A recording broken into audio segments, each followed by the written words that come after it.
Good morning. Hey, Warrior Saints. Father Chris here, and welcome to our Crucifixional live stream. It is a beautiful Thursday, July 16, and today we're going to have some fun with our work. Before we do that, I just want to shout out to all of you. Thank you very much. I am super grateful for all of your support and help in our Warrior Saints ministry. We want to encourage all of you. It's growing like weeds. I don't know what to say except thank you. I'm grateful for your support of the Way of the Warrior Saint ministry. It's really not even about supporting me as much as it's about supporting you and helping you become the very best version of you that you can by living a crucifixional life, living according to the gospel of Jesus Christ. If you visit us at warriorsaints.org, you can see all of this good stuff should be popping on your screen. warriorsaints.org is our website that offers you the opportunity to subscribe to the Way of the Warrior Saint. This is our weekly, probably more than weekly, online library that we update more than once weekly.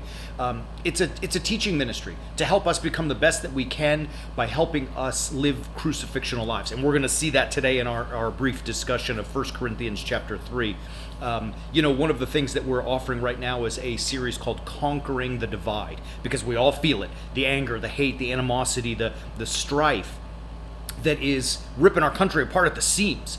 And we ask the question, is there anything we can do to help heal that? You bet there is. And so we've gone through really a great discussion. We started with an exploration of something called Dunbar's number. We then went through something asking ourselves the questions like, because if we do see people differently, does that mean we're inherently bad? And then how does that translate into action as a good Samaritan? From here, we're going to go into perhaps one of the greatest steps in healing the divide is the ability to not lash out at one another. That's coming up next. Visit us at warriorsaints.org. Subscribe. If you use the promo on your screen right now, you can get 30% off. It's great. It is, it's $20. Come on, man. Get on the Way of the Warrior Saint. We had a bunch of people come on yesterday. Awesome. Glad to have you with us. For the rest of you, join us at warriorsaints.org. I was reading so in the Orthodox Church, every day of the calendar year, we call that the liturgical calendar, we have readings from Scripture, an epistle and a gospel. And this morning I was reading the epistle of the day, which is from 1 Corinthians chapter 3, which was, in the midst of it, is a very, it was a verse that was one of the verses that was central to my own dissertation, my own doctoral project, I should say. And it was fun. As I read it, I decided skip my verse, but look at the rest of it. And I decided, you know what? Let's go through that today, you and I together. I'm going to read it for you, 1 Corinthians 3, and we're going to talk about it. And let's see. Let me get there. Let me get all my tools in line. Oh, by the way, you know why I told you I was doing this all by myself? Because we had a surprise and beautiful noise. Well, it's now public to the world, so I guess I can share it with you.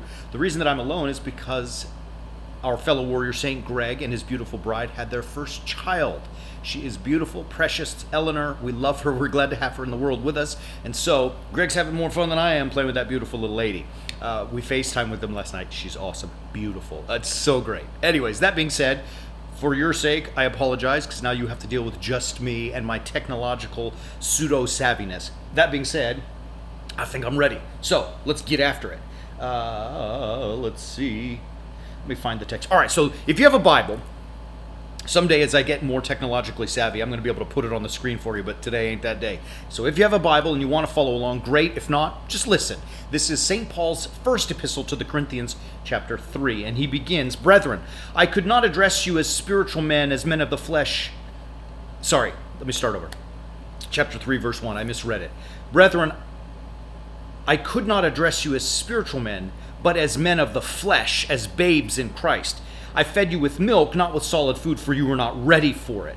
And even yet you are not ready, for you are still of the flesh. Right? So what he's saying to them is, look, guys, I want to give you meat, but you're not quite fully mature right now in what's going on. And look, I can't give it all to you yet. I need to get you to the right place so you can be ready to receive this solid food. Now, very quickly, I wanted to start with this and I neglected it. For our context, be very mindful. Corinth, the city of Corinth, to whom the letter to the Corinthians was written, in the time of Paul was very, very much like what you and I would understand Las Vegas to be in 21st century North America, right? So it's like the Sin City. There was a prostitute cult to the deities. They had many deities. The city was a port, so many ships coming in, sailors, and all the chaos that goes with them, and robbing and pillaging and plundering and all that kind of stuff. It was a rough place to be a Christian, to be anything, let alone a Christian. And so St. Paul is struggling with their wanderings per se, and that's really what prompted the writing of this letter. And the reason that he doesn't give them solid meat and just gives them milk, because they were, as he said, babes, is in the rest of the verse. Listen. For while there is jealousy and strife among you, are you not of the flesh and behaving like ordinary men? Like, you're just like everybody else. If you're fighting and there's jealousy and there's strife and there's angst, hello, our current world scene, then you're just like ordinary men. You are just like everyone else. And I'm Paul, not I, but St. Paul is saying, I'm calling you to a different kind of life. I'm calling you to a life of the cross, what you and I know as crucifixional living. I'm calling you to be better than everybody else. Not in the sense of worth, but in the sense of your behavior. And interestingly enough, in chapter 3, verse 3, when you read behaving like ordinary men, the word is actually in Greek peripatite. And I know that most of us don't know that word, but it means walking. It's actually the word that used for walking, meaning one foot after the other. Why use that word? Why did they translate it into behavior? Because in Scripture, to walk means to live your life. Nobody's interested about your waddle, your stride, your running. Nobody cares about that. When the word walk is used, it means how you live your life. And so you are behaving, walking, like ordinary men. So in other words, you're living like ordinary men. You have been called to be better than that. Not in the sense of worth in the eyes of God, for all men are equal in the eyes of God, but to be better in the way you live your life. And what is that way? Crucifixional. That's what the whole epistle is about. The whole letter that Paul writes starts with chapter 1 and 2, the gospel of the cross, living crucifixionally. And he's calling his people, and by extension us, to live a better life, right? To be different. No strife, no jealousy, no quarreling. To be men and women of unity, peace, and healing. For one says, so like we asked the question, well, what are they fighting about? For one says, I belong to Paul, and another, I belong to Apollos, right?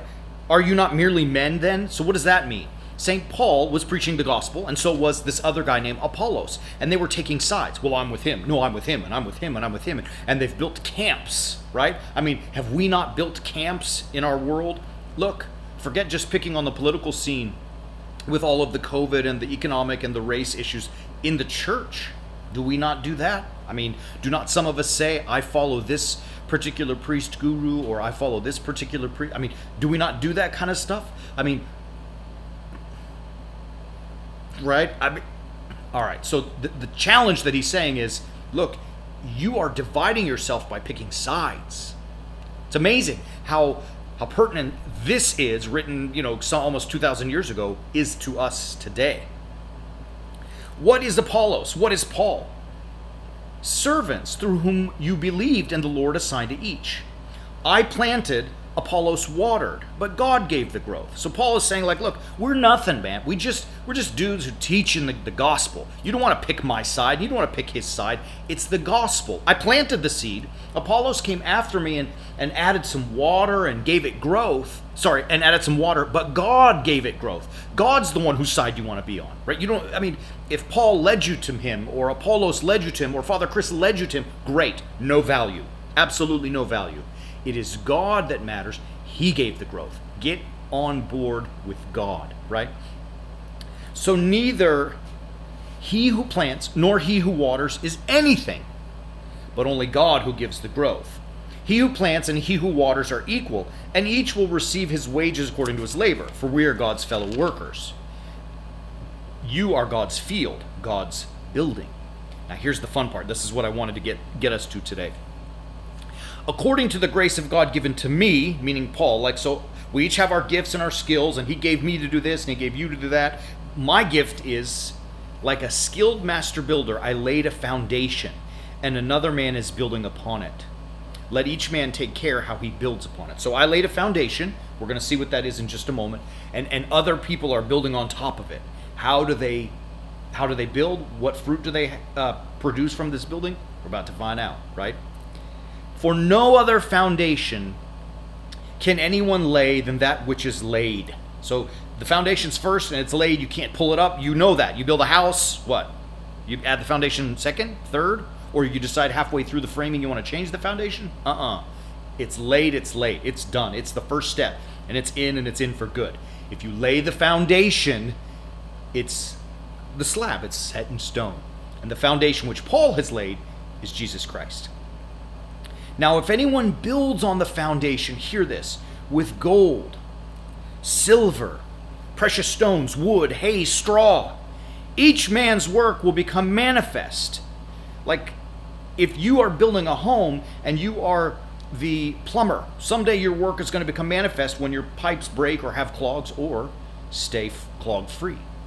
The framing, when the walls don't fall down, will make you evident. There are sometimes even in the house more decorative things, right? Like the guys who do the internal work, the decorative work, or cabinetry, or designing rooms, whatever it may be, crown molding on the ceiling. You can see that each of you and your work at some point will become clear, will become manifest. It will be made and revealed, right? Why does that happen, he says? For the day will disclose it. Verse 13, each man's work will become manifest, for the day will disclose it, because it will be revealed. Listen, this is the part I loved. It'll be revealed with fire,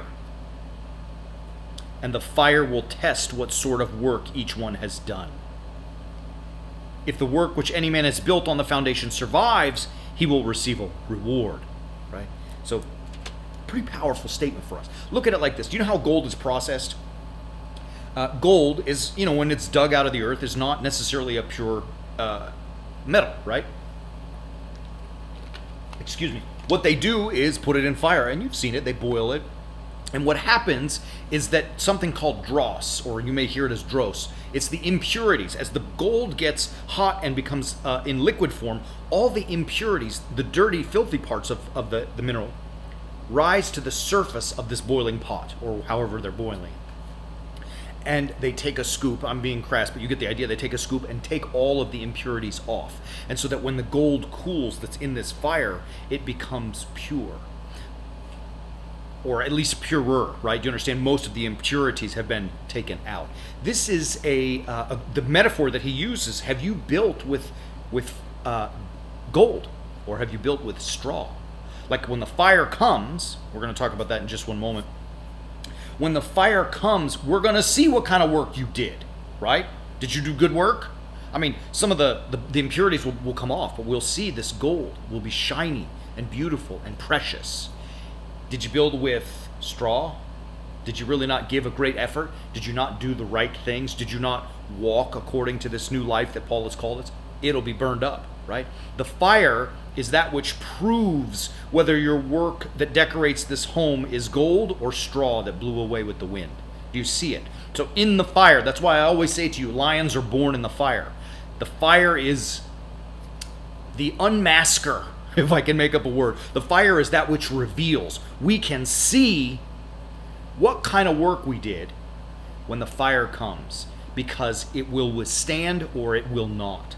And so the question is, what is the fire and what is the work, this foundation of Jesus Christ that we're supposed to be building upon?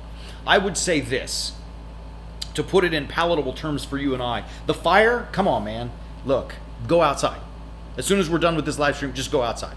You'll see the fire, right? You'll see it all over the place. You can look on any news media or social media platforms. You can read the news if that's even done anymore. You can talk to friends. You can go to restaurants. You can look anywhere in the world and see that out there is fire, right? It is consuming. It's an all-consuming fire right now, which is why we started that series, Conquering the Divide. The fire is burning up and separating brother from brother and father from daughter and mother from son and friends and family and church. I mean, like, it's everywhere, right? Do you understand it? The fire is divisive. It is the world in which we live as if we are going through the fire. I don't know what else to say about it. I mean, you guys know what it is.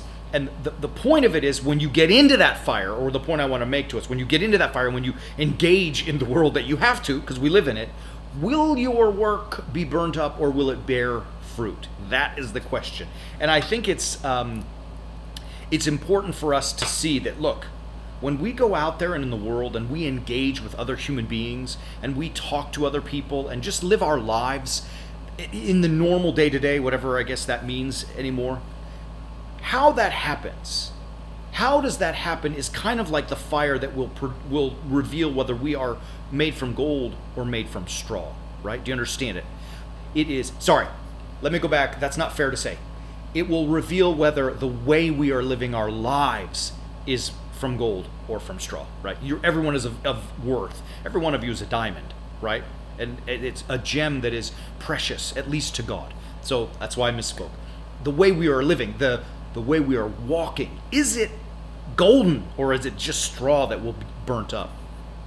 And the way that we can decide that, how do we know the answer to that question? How do we know? Like, I don't think very many people, I'm going to wrap it up here, but follow with me because this is important. I don't think very many people wake up and say, oh, it's Thursday, it's jerk day, I'm going to go out and be a jerk, right? Like, there are some, I'm sure, who do that, but the majority of us, we wake up and we just want to work, we want to love people, we want to be loved, we kind of want to do the right thing, and we want to follow our beliefs. I mean, like 99% of us think like that, minus the few crazies out there, right? There are jerks in the world.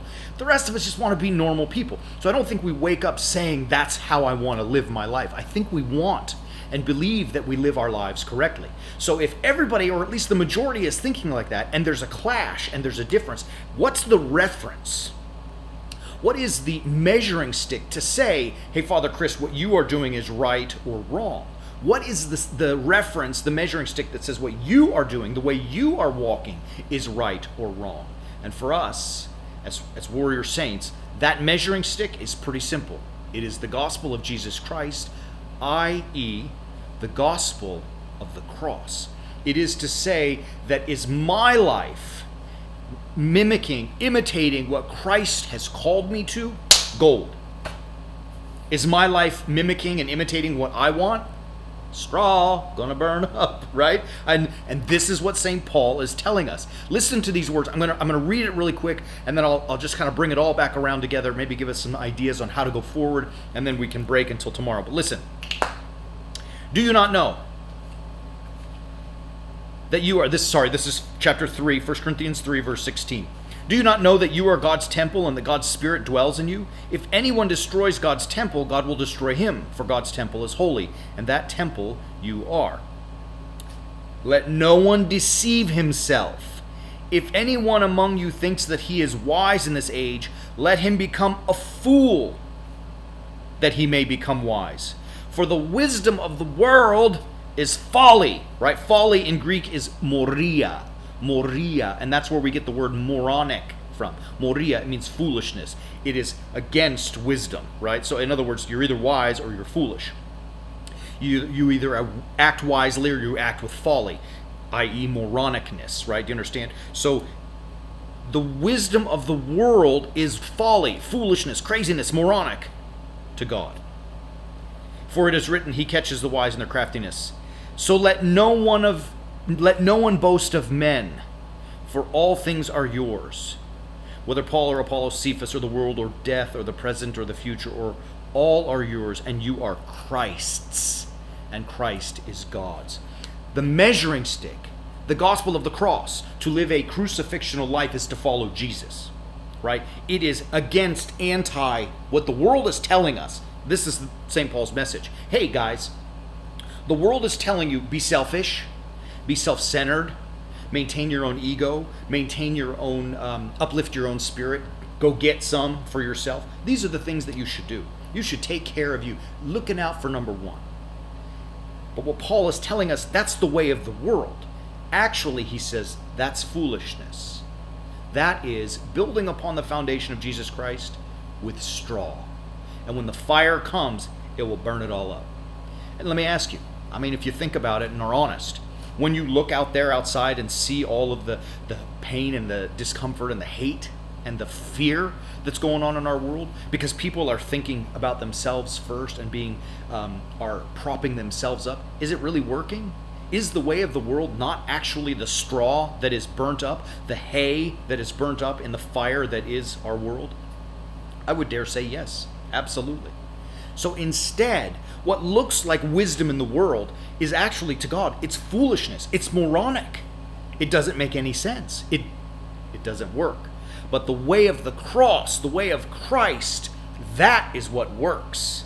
Christ, and you know what's the proof of that? I mean, Christ died on the cross and conquered death and conquered sin.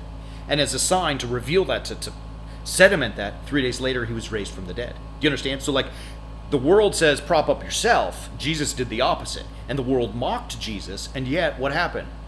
Jesus won. Like Jesus conquered death. You understand it?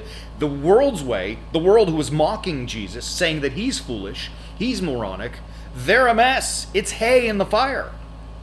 Christ's way of the cross, son, that's pure gold. That gold has no dross. That gold needs no purifying. Crucifixional living is the way. And so that when the fire comes, and we are living Christ-like lives by being selfless and sacrificial and crucifixional, setting myself aside for the sake of someone else, pure gold. Beautiful stuff. I encourage you to read 1 Corinthians all the time. Love it. But if you can, read chapter 1, 2, 3 today. It would be great. It's a great exercise to do it. Marvelous stuff, because you will see St. Paul introduce the gospel of the cross and then make a stand about how God only sent him to preach that. And then it leads us right into chapter 3, where we look at the foundation that's laid, which is that gospel of the cross, and that life leads to gold, building upon the foundation of Christ with gold, leaving the hay and leaving the straw aside. I bet you guys can do that. As warrior saints, I know you can do that. Look, as I said, in a world that is so divisive right now and that so needs healing, it's for us to be agents of healing and conduits of peace. I mean, I'm being legit. We launched, I keep throwing it up there. I want you guys to see it. You know, the Way of the Warrior Saint is it's part of our online library that I want you to subscribe to. All you need to do is visit warriorsaints.org and subscribe to it. You will see it there. We also have a promo, gives you 30% off. Do it. Why I'm pushing that is because what Paul is calling us to, ultimately what God is calling us to, is to be like gold and not like hay. To do that means we have to live crucifixionally so that we can bring some healing to the chaos that is our world. I think you can do that. I want to encourage you to join the rest of us who are trying to do that on the Way of the Warrior Saint. Pretty simple, very easy. We love you guys. Remember to keep Greg in prayer and his beautiful bride and his beautiful daughter. I'll let him tell you the stories when he's on next. Tomorrow we'll be back without Greg, as he's still enjoying her. But we'll be back tomorrow at 11 a.m. Pacific again with another lesson. Please, like I say, join us on the Way of the Warrior Saint. We'll see you tomorrow. Until then, keep walking on the Way of the Warrior Saint.